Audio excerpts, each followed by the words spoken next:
All right, so here I am at my desk in my studio with new gear, right? New gear, and I want to go over what I did in my studio and how it improves the workflow of producing this type of video. That is to say, the kind of video where you jump from camera to camera. I'm going to be showing you the Blackmagic Pocket Cinema Camera 6K, the Blackmagic Pocket Cinema Camera 4K. Actually, it's a 6K G2. I've had a lot of gear here. Anyhow, let's go through some of these and see how this thing comes together.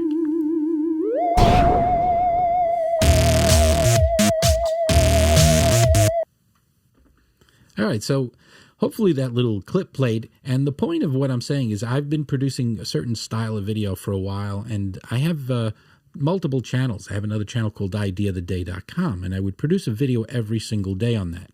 But that one was a little easier because I mostly kept one angle, and maybe I varied the backgrounds and did some other things. But as it turns out, if you want to produce a video with different angles, different microphones, different gear the way I have, where you might switch perspectives midway just for higher production values, and maybe from time to time you want to demonstrate a product and you want to show that product off on another camera and have another view, you need a certain style of editing. And when you're doing that sort of thing with the gear I had before, it was a little tedious, let's just say that.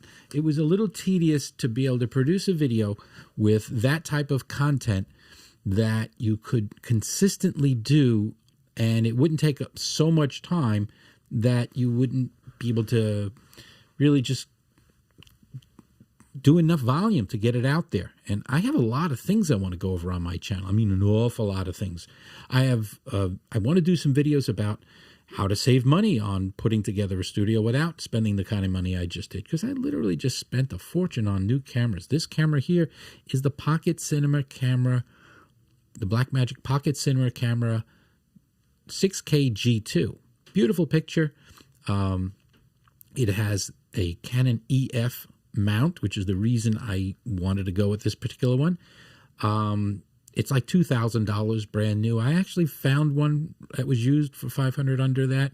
So I paid about $14 and change, maybe $15 with the shipping, which is still a lot more than you need to necessarily spend. But I'm going to give you a little bit of my reasoning in a second, and I'm going to go back over to here to do that. So for perspective, this camera here is a 6K, excuse me, the 4K camera. This is the Pocket Cinema Camera 4K. Beautiful picture again. Again, different lens mount. Now, there's a lot to learn about lenses and lens mounts and what it all means. Like, if you look at this picture right now, and it looks like I'm further away, then you look at this picture right now, and it looks like you're practically on top of me. The funny part is that the 6K camera, this camera right here, is actually much further away from me than this camera. But I have a wider angle lens on this camera, and I think it's a 14 millimeter. And that in itself is a bit of a problem, because a 14 millimeter micro four thirds mount, which is what the 4K model has, the micro 4K mount basically means you're going to crop out what you would expect normally if you had a traditional older generation camera like my Canon 5Ds. This particular camera, if I were to have a camera normally at this distance, I would have a 24 or so, maybe even a 35 millimeter lens. But because it's on a micro four thirds camera, it blows everything up. So you have to actually shrink it back. So this 14 is a necessity here. And the one you were looking at right here, this is a 24 millimeter lens, a 24. But it's because of the crop factor, you're getting essentially the view that you would normally expect out of a 50 millimeter if you had a traditional old film camera or a full frame camera like the 5Ds. So that was a bit of a challenge. So I decided I'd get one with the 4K, excuse me, one with the EF mount and one with the micro four thirds mount. I have a lot of lenses of both types. But clearly, for the EF mount, I don't have anything wide enough. although I do actually have some lenses that are as little as 10 and even 18. I think I have an 18 zoom, and I have another one that's 10 to something or other. But that's another factor when you're looking to purchase a camera. Those lenses, although they were, let's say, 10 to whatever, and an 18 to, I think, 100, they didn't have the characteristics of the glass itself to give me that crisp image that I wanted. So prime lenses like this, which means they don't have a zoom, they tend to be able to be more wide open, to allow more light in, but also to allow the background to have a little more of a blur if I wanted to. But there's a lot of other characteristics here.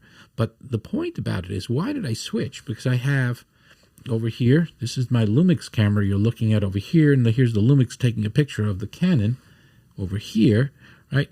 And again, these are great cameras, so why did I upgrade them? In fact, those cameras are 4K cameras. And as you are seeing here, this is another 4K camera. But the funny thing about it is I'm recording this on, as you may see here, the Blackmagic ATEM Extreme. Now, this happens to be the Extreme ISO, and they also make a regular Pro ISO. And just so you see how this thing kind of works, I'm putting this side by side. I could switch my camera 2 in the background. I could switch my camera 1 in the background, etc. So as I switch these, various things happen. And in this particular case, it's now on 2, so I could talk to camera 2. And normally, if you want to shoot a video like this, where you're potentially describing some technology, or even if it's not technology, but you simply want to shoot something where you have multiple cameras, multiple people could be at a venue recording at the same time. Now, because all of these are going into this ATEM Mini Extreme ISO, everything that's going in there, by me hitting literally one button, is being recorded on a standard SSD. It's a USB-C standard SSD. It's an off-the-shelf Samsung SSD, and it gives me a lot of flexibility. So because this is the 8-channel one, the Extreme, the other one is the 4, it will record not only all 8 inputs at the same time. It even records and creates a file for even the inputs that aren't plugged in, just in case I decide to plug one in midstream, and then that particular view will start synchronizing in perfect pixel perfect, frame perfect precision with all the rest of them. So as I switch from camera view to camera view here, it's recording not just all of the 8 things into 8 separate files. So I'll have 8 files on my SSD, well, starting with 8 files. So on my computer, I take that SSD, I plug it into my Mac or your PC, and there it is. There's a folder with all of the 8 views. There's another folder with all 8 audio channels. Plus, it creates one simple file that has the combination of all the original edits. So whereas normally I would have to take the output from 3, 4, or more cameras in some cases, where I've jumped from one camera to another, or from one image to another, even sometimes pushing up a still if that was something I wanted to do. There may be a still, and I would jump to those sorts of things. And that took time in edit, and it was tedious. So now I basically, in fact, I could look, there's a timer going somewhere. If I look on the screen, this has been rolling for about 9.5 minutes so far, in essentially real time on my side. But what that also means is that for the output, if I wanted to, and I could literally just take that one output file, not the 8 files and all the other stuff. I could take that one output file and trim out the beginning where it might have just, been just kind of settling in, trim out a few seconds at the end, if at all, and I could just push that straight out to YouTube with literally no editing whatsoever. So it's there. But the other thing is, if I do decide I've made mistakes, maybe I thought I was showing a screen and I ended up showing, oops, the wrong screen or some other thing like that, I can undo that in the edit, because it's also creating, and I'm a Final Cut guy, but it's also creating a DaVinci Resolve project file. And by the way, speaking of DaVinci Resolve, if you buy any of the Blackmagic hardware, the good stuff, they include a free copy of DaVinci Resolve Studio. Now, I'll say that is worth $300, so that's a great thing. But you can get DaVinci Resolve right now from their website for free, and it's literally the program that almost every major studio uses these days as their go-to editor. There's also Adobe Premiere. That's popular. There's still some people who may be using that, but the number of people moving to DaVinci Resolve is staggering. It's got a lot of momentum lately. It's supported by their hardware, which is real smart. It's like Apple's thing, get you in with the software and the hardware, it all fitting together, and it's a wonderful thing. So what am I getting out of this? I will be able to take this file, bring it in, and the downside, and to me it's a significant downside, and I couldn't wrap my head around it for a while, is that while I'm doing this, everything is 1080. Now, which sounds kind of funny. Why would I buy a 6K camera and a 4K camera and replace my old 2 4K cameras, which gave me phenomenal looking output, to go back to 1080? And I couldn't wrap my head around that. Why am I doing this? Why am I doing this? I'm sacrificing video quality so that I'm going to end up with easier edits, but I will no longer be a 4K channel, essentially, with the ability to shoot 4K content. Well, that's where things actually get real interesting. So as I mentioned, when you hit that save button, well, you don't even hit a save button, you hit the stop button. So basically you hit the start at the beginning, you make all your edits as you're doing it, and then when you're done, you just hit the same button and it stops. Now you transfer those files over. But there's also a setting here. In fact, I could show this here. I'm going to do this. This will be interesting. I'm going to try to do this in real time. So that is one of my Mac desktops on the screen right now. And I'm going to drag up the ATEM software as it's running right now. And you can see it's 12 minutes and 49 seconds into it right now. And I actually got the file name. And there's an option here that says record in all cameras. Aha. There's the thing. And by the way, it's still recording now for 13 minutes. And when you play this back, you'll notice I'm not going to do many edits. This is probably 13 minutes or so into the actual video, the way it's going to run. So I'm recording this as though it was live. So here's the thing. Because these are Blackmagic cameras, and I'm using the ATEM hardware, it's triggering the 2 other cameras to record at the same time to their hard drives, because as I mentioned, I'm storing these on hard drives connected to USB on each of the 2 cameras. And it also is pushing out, and I think I could show this again, it's pushing out somewhere in there, there's time code, and you see the time code is rolling by on there. So that means all of the cameras that are Blackmagic cameras, that is, those cameras are getting a ultra precise time code, so they are in harmony.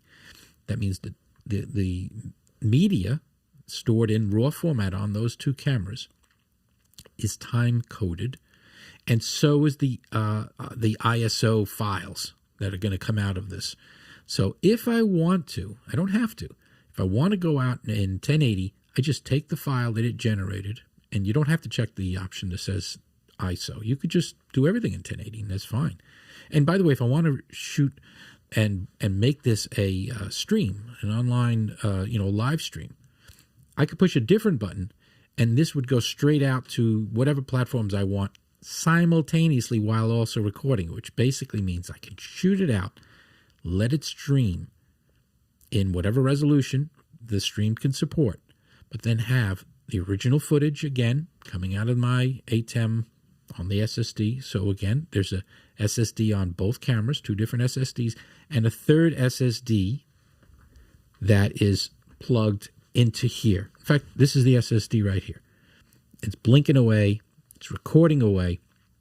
So at this moment, I will have all of the original footage in the cameras in one case, 6K, and in this case, 4K. And for this camera here, it won't be synchronized in 4K because it's recording this on here in 1080. But this is a lower priority camera. If I had another Blackmagic, it would be synchronized too. So if I want to up that game, then what I have to do is put a card into that camera and hit record. I'd have to manually do it on the camera. And then I would have to synchronize that original clip with the other footage by using sound or some other thing. And the software will do that for you automatically. It's just not as precise, but it's fine. It's just an overhead view. It does what I need to do, and I switch back. So, long story short, this is going to increase the productivity on my channel, and that's going to make it easier for me to give you the kind of content that you expect from me, to describe how to do things better. And for people who want to do it on the budget, I'm going to still show people how to do that on a budget. For the purposes of my channel, I do need a little more productivity, so I did up my game a little bit, or a lot of it. I've got a lot of stuff to go over on the channel. I will definitely do deep dives into all these processes, and I will do that on a future video, so stick around. If you have any questions, let me know. If you have any comments about how I'm using this gear, maybe it's not the way you would expect someone to use this gear, do that in the comments. This is a community of people like me that are trying to make a better, just put out good content. And I'm not an expert, never did claim to be, but I know when I have a problem, I like to find ways of fixing it, and I like to share what I learn as I learn it. So thanks for watching. Stick around, like and subscribe, make comments, share, do all those great things, and I will see you in the near future.